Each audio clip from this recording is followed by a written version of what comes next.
Hello, my friends. Welcome to A Turn of Events, where we help put a positive spin on the future of your business.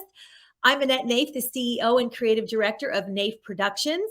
I'm also the founder of Event Planning Academy. It's brand new. So I was going to say Event Planner Society, but that's not it. That is our Facebook group. We help wedding and event planners launch, grow, and build a successful wedding or event business. Join us over at the Event Planner Society Facebook group so you can have lots of fun with us. Can't wait to see you there. We're going to talk about podcasting strategy today. I'm very excited about it. If you're interested in doing a podcast, you must stick with us. This is going to be a great conversation. My next guest is Julie DeLucca-Collins. She's the founder and CEO of Go Confidently Coaching and the host of the popular podcast Casa De Confidence Podcast. Julie began her career as a pre-K teacher and later worked with middle school students. Over the past 20 years, she's worked with a senior executive in the education industry field and recently completed her tenure as Chief Innovation Officer for an academic solutions company based in New York City. Julie, I'm so excited to talk to you today. Hi, Annette. Wow, that seems like a million years ago that I was still in corporate America. I But know. thank you for having me. Yes, of course. I'm very excited because you are one of the top 2% podcasters. Yeah. Is that right? Yes, I cannot amazing. imagine. First of all, I love podcasting. I am a listener of podcasts. I consume a lot of them, and So, to yeah, to I'm be getting included in that is amazing. Yes, I am getting into that. So why don't we talk about first, tell me about your background. I Yeah. heard a little bit about it, but how did you transition from corporate America into being an entrepreneur? Yeah, so it was something that I think an entrepreneur is something that you typically have in your heart. And I have always, throughout my teaching career, my corporate career, I've always had something. And I knew that eventually, after in the distant future, right? And my last role was Chief Innovation Officer for this educational company. And I really loved what I did. I was good at what I did, but I wanted more. And I wasn't sure when, and it was that plan, right? That we all have someday. I'm going to Right, go out and do my own thing. right. And then I started just taking clients for coaching and consulting here and there because I had gotten a couple coaching certifications and I really loved working with individuals. I was also volunteering at the local colleges and universities here in leadership programs. And I thought, oh, perfect. I really want to work doing this and helping women. Right. And then the call came in on a Tuesday, which is a week after we went into lockdown during the pandemic. Oh boy. And the CEO of the company said, hey, we're really struggling.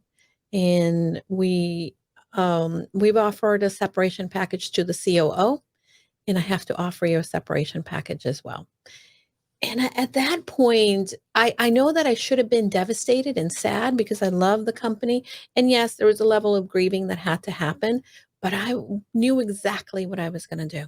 I knew exactly that I was going to go out on my own, that I was going to launch my own company. And we've evolved from Go Confidently Coaching to Go Confidently Services because now there's so many different things that we do.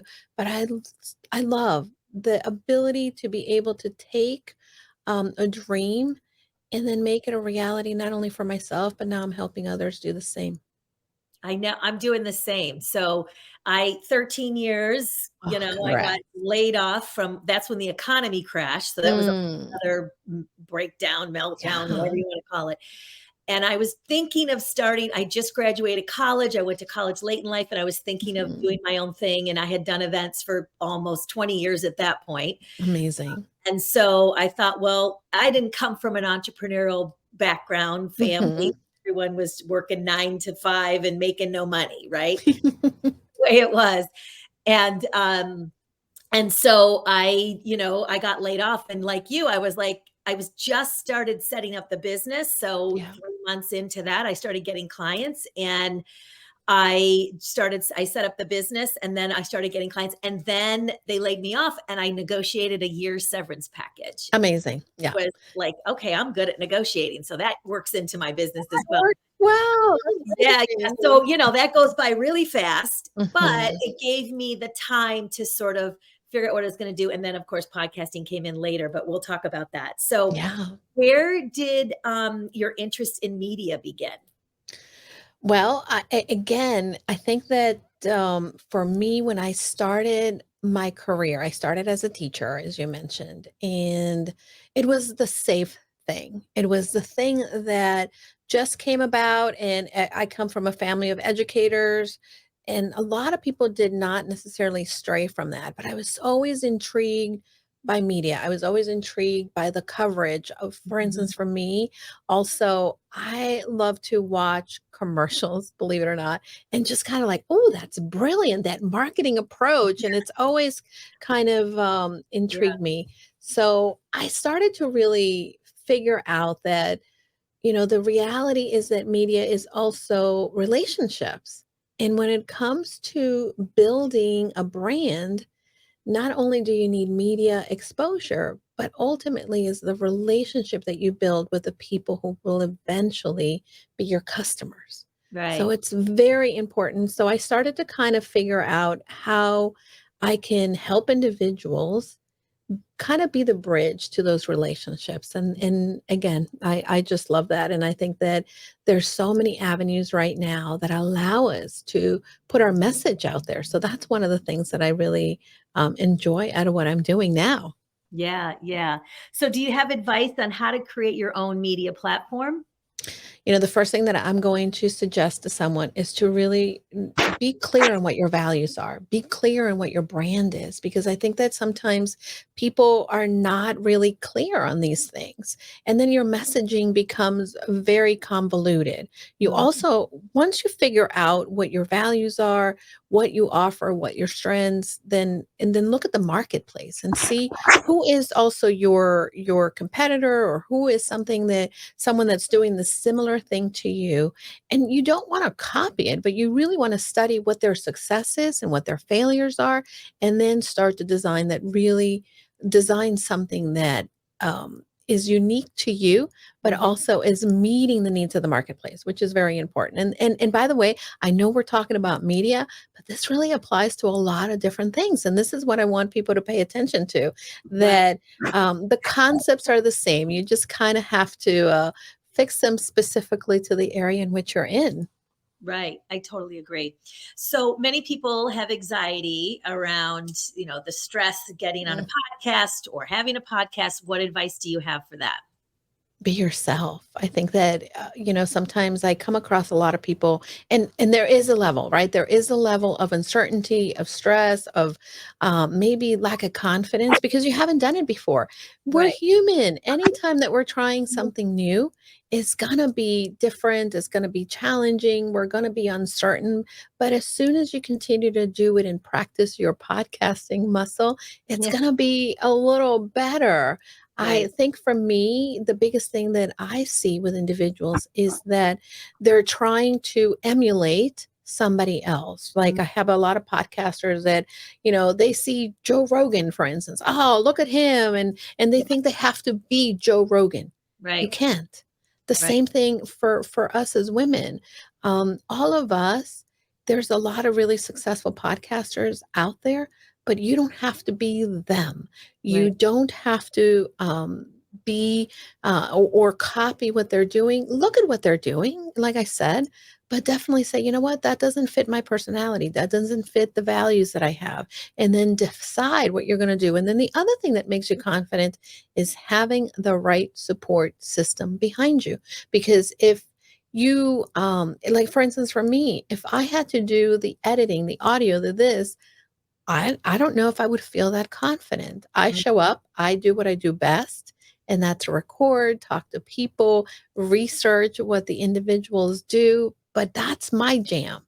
Right. My producer, which is my husband, by the way, he's the one who loves all that editing and loves all the tech, and to him it comes very easily. So again, if you don't have a husband that is techie, that can do the sound and has done that in the past, then you need to find someone that can support you. And there's nothing wrong with you doing it yourself, but then that means that you're going to practice and Right. practice that enough to feel better about it. Right. So how I started was when the COVID hit, our business Mhm. event industry shut down. And I knew that I need to, I need to be visible. Video is always Yeah, important. So, absolutely. I realized that I could take that video, right? So I would bring on, I thought an interview platform was comfortable for me, right? To get Mm. started. So I could interview people, talk to people. That's easy for me to do. And so I would bring my industry, colleagues would come on and we would talk about what are we doing in the industry? How are we going to get our businesses? How do we keep going? What's Mhm. happening, right? So just to kind of pull everybody together and figure out what we're going to do. So it started like that. And then we would turn it into a podcast, right? So we just take the audio from Mhm. video and we just turn it to a podcast. I am now taking and doing a little more with the podcast. I've got a team Mhm. of people that are helping me. I'm lucky to do that at this point now, like you, Mhm. all the techie stuff. I don't say it's a lot to do this. It's a lot to Yeah. get the people on. It's a lot to schedule everything. Thank God for Christy who helps me with that. She's amazing. And now I don't know, I'm about 100 videos in now, but I'm now kind of ramping up and paying more attention to the podcast side of it. And, just trying to build that, get more recognition from it, all of that stuff. Use it in the right way because I know you can make money from it, but that's kind of down the road. So as a podcast host, how do you, I just mentioned about getting guests and things like Mhm. that. How do you suggest getting people on your podcast, and what are the criteria and values? The first thing for me, and this is the same thing that we recommend to our clients when they're starting a podcast. Number one, you want to really define, again, like you would for your business, who your target market is, who your audience is, and create that ideal listener avatar. Mhm. Because if you're not very clear on who you're trying to reach, it's going to be very difficult to go and figure out where to find them and figure out who to talk to and all of that. Mhm. And really have that clear launch plan. I think for me, I didn't have a clear launch plan. And there were a lot of stumbling blocks along the way. So this is what I teach my clients now. It's like, let's figure out, who do you want to reach? What is your end game? Is it to monetize? Is it to grow more authority, visibility, whatever it might be, or just get in front of the people who need you, right? That's the first thing that a lot of people need to do. Sometimes individuals jump in with just like, okay, I want a podcast. And then it becomes very hard and it becomes very tedious because you don't have that roadmap that takes you along the way. That's Mhm. definitely the first step. The second step is you want to decide how you're going to define your podcast. Will you have different segments? What type of people will you, is it an interview? Is it you teaching? How long? That's very important as well, because if you're going to be interviewing, for instance, when I start, I always knew I wanted to do interviews. I always knew I wanted to bring the stories of women. Right. Originally, it was only women who are going confidently in the direction of their dream. That was my go-to. But ultimately, I realized that, there's great lessons that some very cool dudes can also share. And Exactly. that's when I started to bring guys onto the show. And that started to really create an opportunity for me to say, ooh, whose stories will the people that are listening want to hear? What are the questions that they would want to ask? And creating the format of the show based on that started to help me create what we currently do, which is Casa de Confidence. Yeah, that's fantastic. That's really great. So what are the benefits of using a media platform as a funnel into a business? Yeah, one of the biggest benefits is exposure. It's building trust. Mhm. There's 5 levels. I call them the 5 levels of marketing. And, if you've been around marketing a lot, you probably know this. You're going to attract customers, you're going to engage them, you're going to nurture them, then you're going to invite them to work with you. And the last step is you're going to invite them, and they're going to become your super fans who are going to tell the world about you.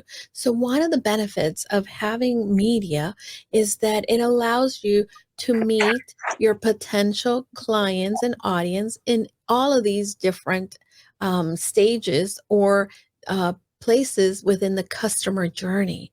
Right. Someone is going to become aware of you, that you're going to attract them. Maybe you're going to put a message out there. They're like, oh, this person interviewed this woman on mental health. Oh, I'm curious, right? And Right. they start to connect with you. And Right. then you build that trust because remember, people do business with those who they know, like, and trust. And Exactly. these are some of the benefits that having media will help you is create that know, like, and trust factor. Right. And you mentioned this early on. Just be yourself. Yeah. If you flub up, who cares, Who right? cares? Yeah. Yeah.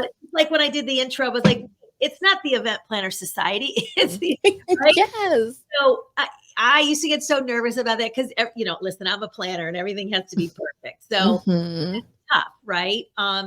But you also want to follow your brand. So you don't want to show if your brand is not you in your pajamas on Oh, video. for sure. Don't do that, right?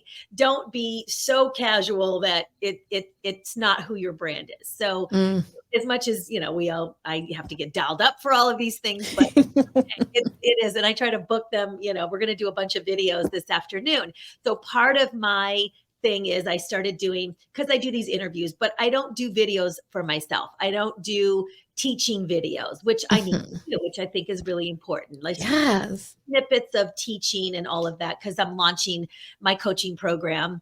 Oh, congrats. Yes. I've been coaching one-on-one for many years, but I am launching a digital course for, a group coaching and to kind of bring it onto a digital platform so I can go to many as opposed to one-on-one. So I'm Mhm. very excited about it. It's on how to start a wedding or event business, launch, grow, and build, basically. And it's all Oh, that. So it's A to Z. It's a I lot. love that. I love that. That's what I teach as well.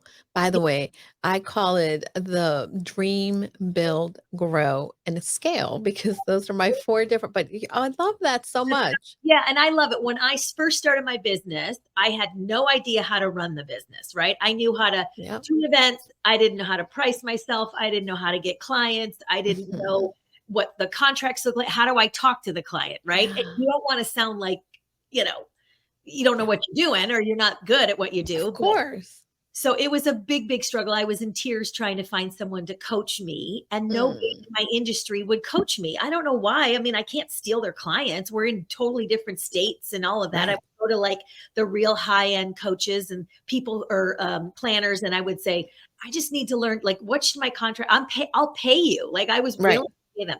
Wouldn't help me, and I knew then that eventually I was going to. Once I got my business going, and I knew Mhm. what I was doing with the business, I was going to help a lot of people. And so, I have done it a little bit. One person called me like, I don't know, 4 years into my business and said, can you coach me? I just don't know how to get going. And that I had always had a coach because I think I Mhm. finally found somebody. But Yeah. I think it's really important to always have a coach to help you Agreed. better every stage of your business. It's super important. So I finally found somebody. Thank God for her. She helped me. And then I've had a few since then. And, you always have to have somebody to help you. But Yeah. I finally did it. And now I'm kind of at that point, 13 years later. Um, now it's like, oh boy, be careful what you wish for. Well, I love your spirit of collaboration. I think that this is one of the areas in which many individuals need to improve upon. Yeah. We feel that, if I help somebody else, I'm creating competition. But No. there's no such thing as competition. And by the way, we go further when we go together. And if I help you, then it's going to be in some ways helping me because you're going to say, oh my God, who helped me? Julie helped me. Go see her. Right. And then the same way, if you grow, then you can say, this is how I grew, this is how I knew, and I can learn also from your journey. And I think that that's the one thing that I wish in this online space, especially with new entrepreneurs. Don't think that, people are your competition. You're your collaborators. My Correct. biggest collaborators do a lot of the similar stuff that I do, but it definitely continues to help us because we learn from each other. We grow from each other. That's right. There's no way you can take a client. First of all, there's so many clients out there. Not Mhm. enough Oh, time to manage them all. yeah. But people have asked me, why aren't you worried that they're going to take business from you? I've hired many of my students, Yeah. gotten their business, and I think they're great, right? I have a couple on my team right now who are one of my top event managers. And so they're great. And they started out, Yeah. I taught a course at NYU, which is another amazing story. I was afraid to even go to Oh my this. It's God. a How funny story. fun. Those things happen where I was so afraid to go and talk on this panel because it was all my colleagues, and this Mhm. PR person asked me to go and be in her talk to she was doing an event. And so I went, and one of the girls on the panel said, listen, we're looking for somebody to teach at NYU in this course that we have. Would you mind? Would you be interested? So I taught at NYU for 3 years on event management. Amazing. I know. So it was like, I thought of 30 reasons not to go to that panel, Mhm. but I just picked myself up and I went, and there we are. And it moves on. So, and I just love to teach. So that's So always, good. So yeah, good. And by the way, I think that that's the other thing that people don't realize. Most people, they're worried about themselves, and we spend so much time agonizing over, oh my God, what are they going to think? Am I the right person? Can I teach people? yeah, But people that are showing up to hear you teach, they're thinking, what's in it for me? They're yeah, not thinking about like, oh my God, who is this person? No, they're there because they want to get something, and right. your expertise is already valuable. Yeah, and I know that. It's just, when you're putting a program together, there's all of that, the sale and the this Mhm. and and it's a lot. But I Yeah. also know that, once they're in there, I have so much to teach them, and it doesn't happen overnight. Like, you can't learn all the stuff I've learned in 3 months. It Yes. doesn't happen, right? So I it's know. one thing, but I love it. It's so great. So speaking of the event industry place, Mhm. space. How do you see podcasting serving event planners, wedding planners, that sort of thing? Well, there's multiple layers in which the podcasting can help individuals. Mhm. Number one, the first layer is if someone is looking to start a show. I think that many brides, for instance, and by the way, I was a bride twice. So I know that I I don't do this every day. So I needed help. What are the trends? What should I worry about? What are the things that maybe I should know in advance? Maybe how to ask the right questions Exactly. for booking a space, how to navigate your family and who sits where, Yeah. how to make sure that you still have a special day without the headache of trying to please everyone, right? So Mm, if I want to learn that, a lot of times a podcast is content and knowledge on the go. Yes, I can go and look at YouTube. Yes, I can go and read a blog. But mhm. ultimately, or I can ask my friend who got married 10 years ago, right? So Yeah. there's different places where we can curate information. But a podcast, if I can find all the answers to the thing that I want to do or I'm working on in your show, then you're going to become my go-to. You're going to become the person that not only do I learn from, and as I'm learning from you, I can say, wow, she's giving me a lot of great information. I love how she does this. How much more valuable wouldn't it be? I can learn this, but it'll be so much easier to hire her, Yeah. right? Or Yeah. him, right? So Yeah. that's a little bit of what you create the exposure. The other thing as well is that you become the authority for other individuals in your industry. There might be photographers, there might be event spaces, there might be officiants who are looking to grow their business. And they're going to go to the person who they see and they hear and they learn has the most experience. So it's giving you that exposure, it's giving you that authority within your industry as well. And that's how a podcast can help. And it's incredibly valuable for sure. For sure, yes. So, what's the most streamlined way to grow your audience for the podcast? Yeah. So, one of the first things that I'm going to encourage you is if you are launching a podcast, definitely create that launch plan. We have several clients that we've created a launch plan for them, and they broke and their expectations. Why? Because you can tell people, hey, build the excitement. I'm launching a show. Will you support me? And by the way, if you're a wedding planner and you're starting a show, you're right. Not everybody who you ask to listen to your show initially will be your ideal client, right?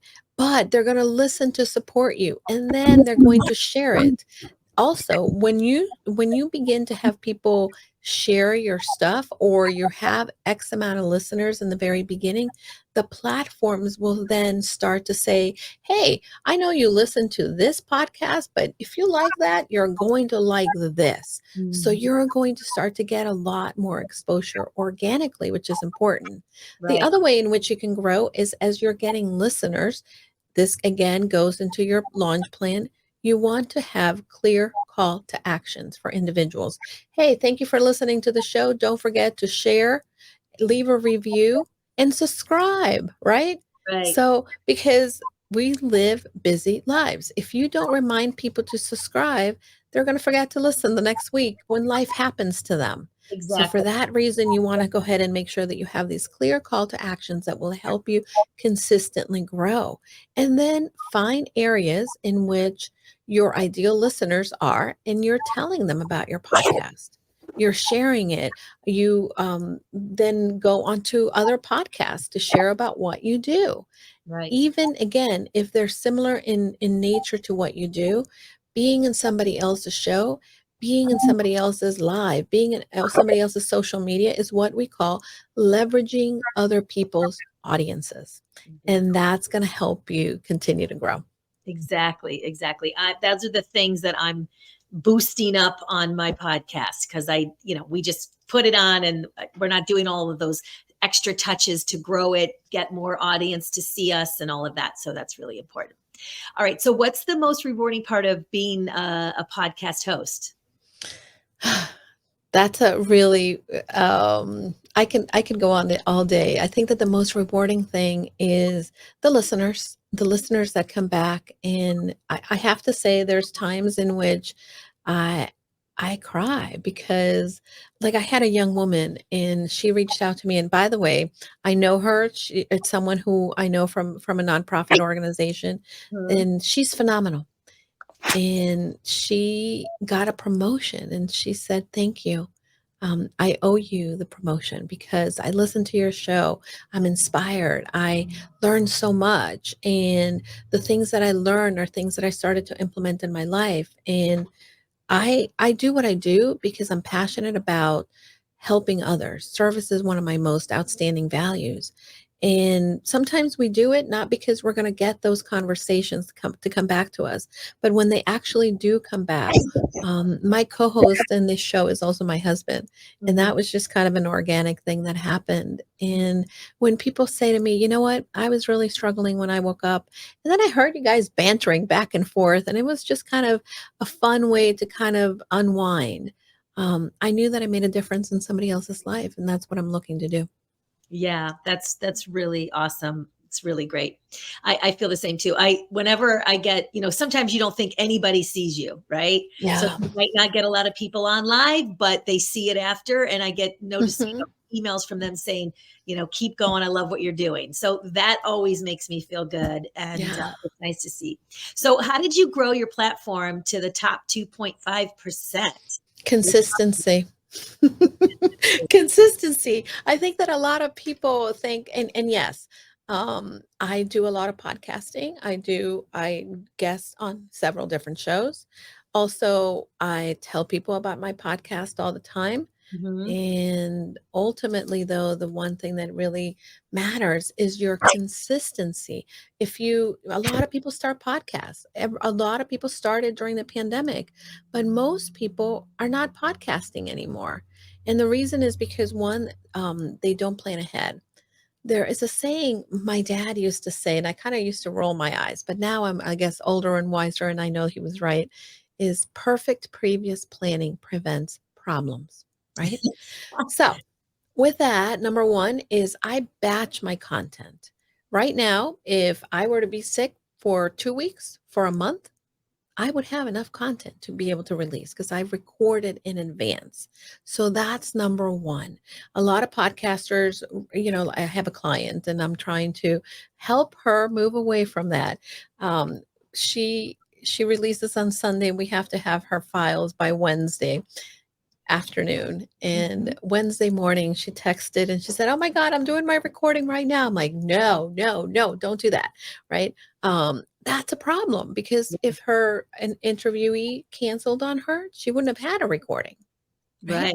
So Right. that's what can, and then that becomes demoralizing. Oh, or if you're late in releasing your episode. And by the way, my official launch for my podcast is Mondays.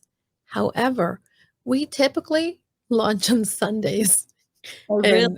And we do it early so that people know, hey, Mondays, there's a new podcast for the Casa de Confidence. But Mhm. we put it out on Sundays because sometimes people are out for a walk or for a drive, and then Right. they can listen in as well.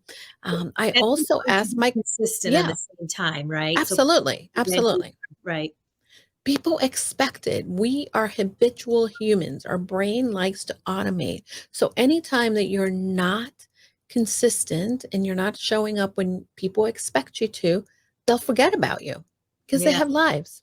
Also, make sure that you're promoting your podcast. Send your email, nurture your email list. If you're not growing an email list, then also you're not going to get people to listen in. Right. I send an email every week. My podcast goes out. There's an email that goes out. Hey, don't forget, listen to the show. And then, of course, there's a social media plan. In addition to that, we ask our guests to share it as well. And if Mhm. possible, maybe we'll promote it during a live or do different things. There's so many different things right now, but Right. really creating your media plan for your podcast is important. Yes, such great advice. So we do have a question for Marty. Yeah. He says, the primary goal of podcaster is to earn money. One way is to grow your client base by promoting your business. The other is to create content that people want to tune into, like Rogan, and have sponsors. What's a critical mass to attract sponsors? And is that a mountain too high for most?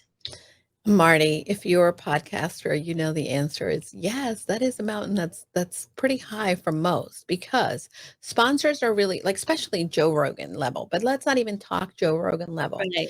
Let's talk about sponsors. One of the most common ones is that, or at least it used to be, is a bed sponsor, right?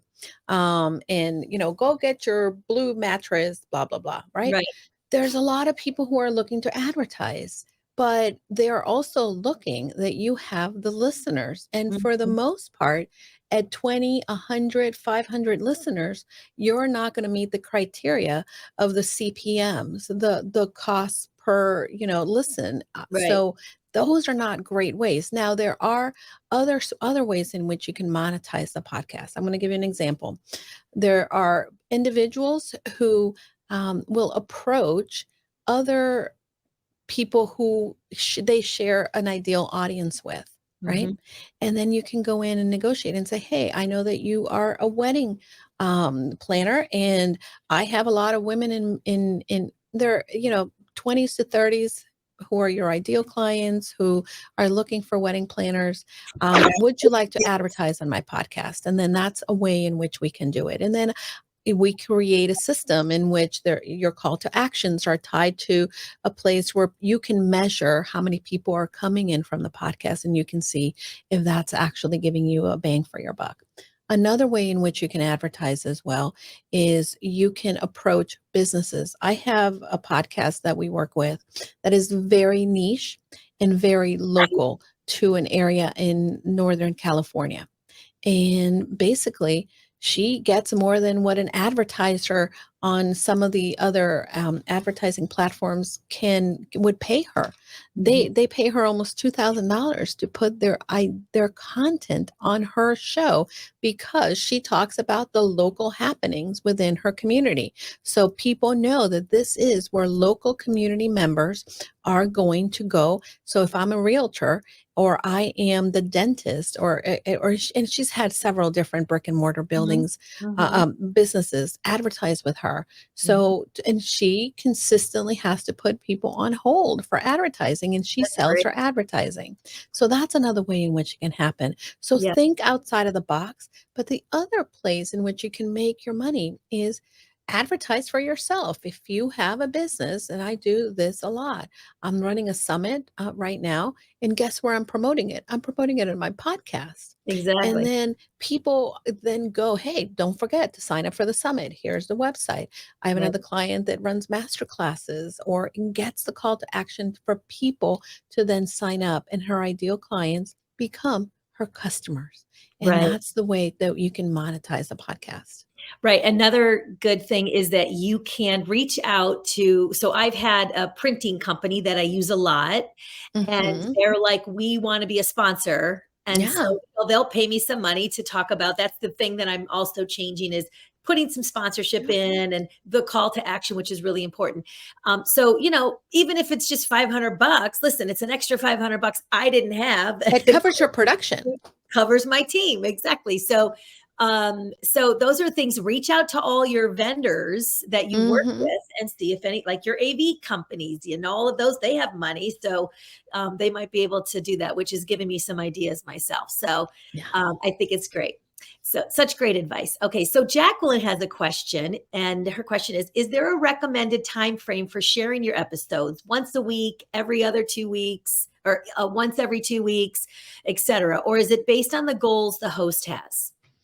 Yeah, so the most common timeline for doing episodes is weekly. Now there are some podcasters that have a very loyal following and they release every other week. There's some podcasters that maybe release every week, but will Mhm. do it in seasons. So again, this is part of your launch plan in which you decide, hey, what day am I launching? What is my timeline? Am I going to be consistently a weekly podcast? Now, I will say, I have done this in the past, and I know a lot of people do this as well. I'm moving into relaunching this, but not only do I offer the weekly interviews with incredible guests, but I also do a quick solo episodes, and I call those a little shot of confidence, in Mhm. which I'm teaching and I'm showcasing my expertise in addition to having me speak to an incredible individual. So there's Right. a lot of different things, but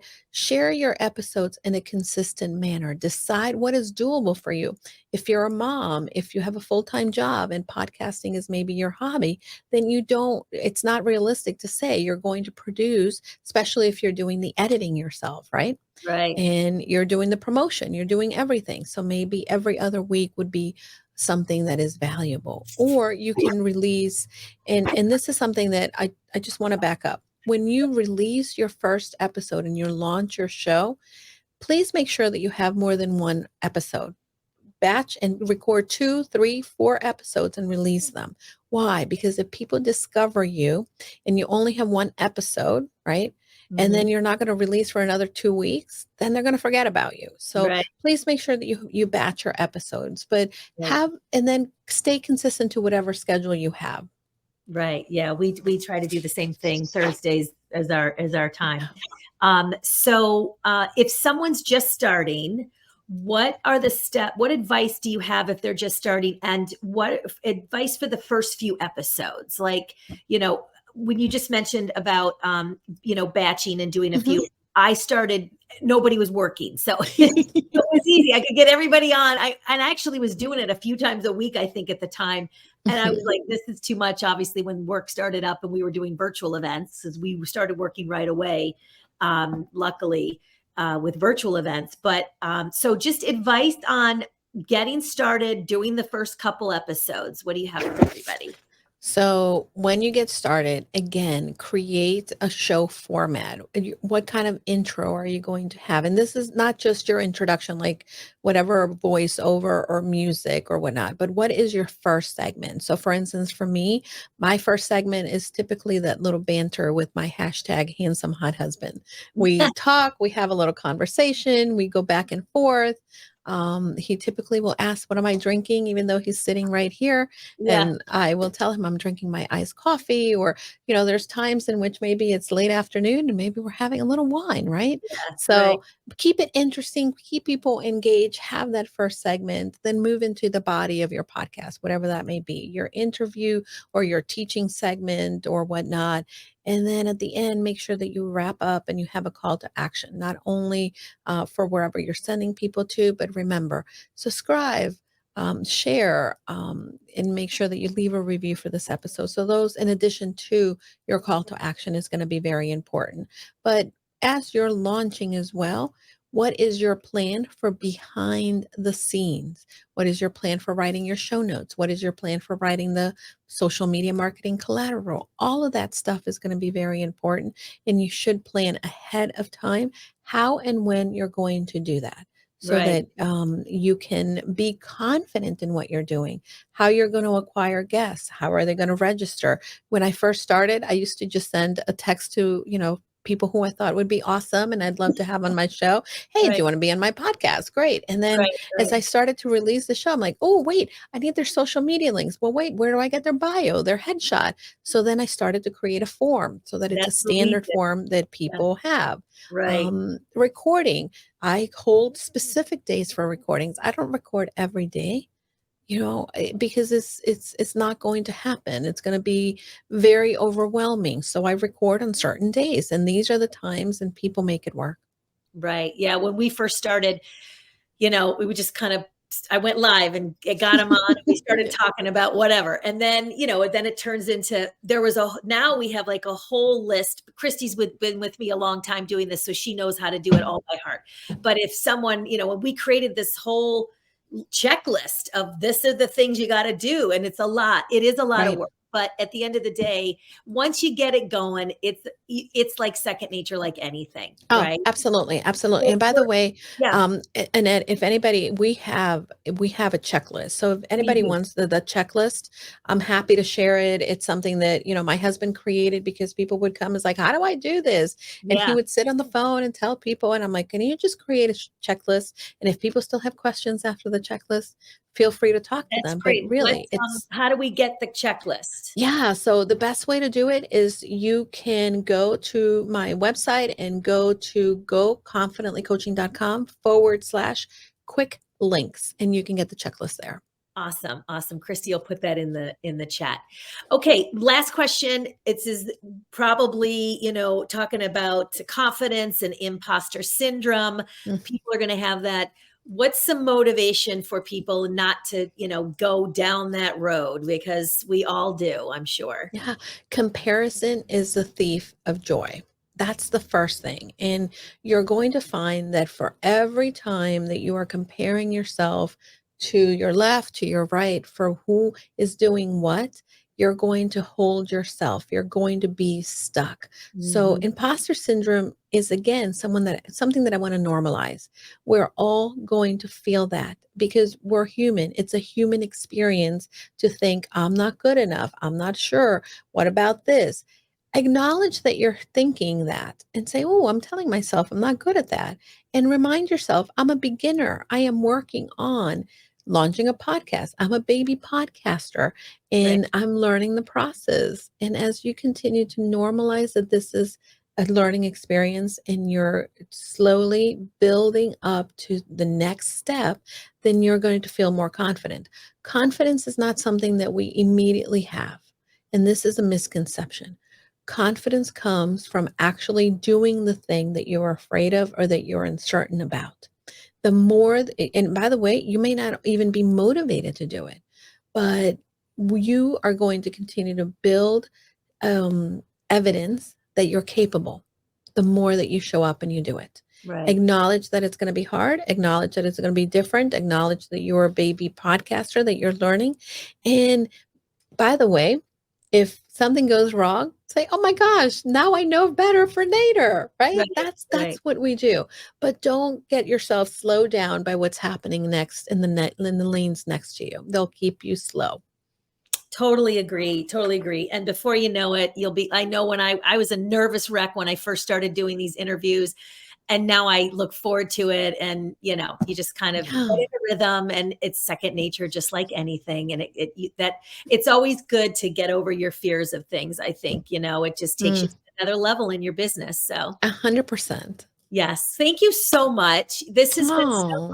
awesome. I could talk about this forever. I'm going to follow you forever. I'm gonna follow you forever. Oh, thank you We're so gonna have to talk offline about the wedding industry. Oh Just gosh, let's so fun. definitely. I love weddings, so I know. I don't do many. We just do a little weddings. Usually our corporate clients hire us for their daughters okay, and things like that. But we do amazing, a year. So we do amazing. mostly corporate and nonprofit, but it's all the same. It's Well, even better. I have a lot of nonprofit. I'm part of a couple different boards, so we should talk awesome. more. We're Yeah, we're definitely gonna absolutely. we're definitely gonna talk. Amazing. Well, Well, you're thank you. amazing. You're doing incredible work, Thank and you. this is so valuable for your listeners. So thank you for Yes, having me. so is. And you're fantastic. And I can't wait to continue the friendship. I'm excited about it. Absolutely. Yes. Absolutely. Okay, Thank you you for guys. having me. Yes, for sure, for sure. All right, you guys, thank you so much for joining us. We'll see you next week. Have a fantastic weekend. We'll talk to you soon. Bye, everybody.